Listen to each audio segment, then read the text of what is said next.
ویسے بھی میں گیا نہیں, 60 سال عمر ہو گئی, تو اب نمازی تو یہ آپ کیا کر رہے ہیں؟ ہم کوئی اللہ کی رحمت کے منشی ہیں کہ ہم سے پوچھ کے وہ دے گا جس کو دے گا؟ کیا کرتے ہو؟ او بھائی, حضرت باجزید بستامی رحمت اللہ تعالی علیہ جیسے لوگ کہا کرتے تھے جنہوں نے ساری زندگی جھوٹ نہیں بولا, حرام نہیں کھایا, فرماتے تھے الفن کہتا ہوں, بالغ ہونے کے بعد نماز قضا نہیں کی, لیکن پھر بھی کہا کرتے تھے دعا مانگو میرا رب مجھ سے حساب نہ پوچھ لے.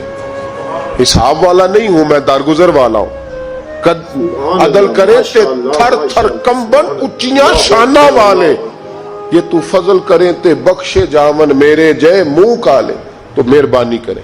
آگے چلیں, رمضان شریف میں سخاوت کرنی ہے. حضرت انس بن مالک رضی اللہ تعالیٰ عنہ فرماتے ہیں جس طرح تیز آندھی چلتی ہے, ذرا مثال دیکھیں صحابی کی کتنی خوبصورت.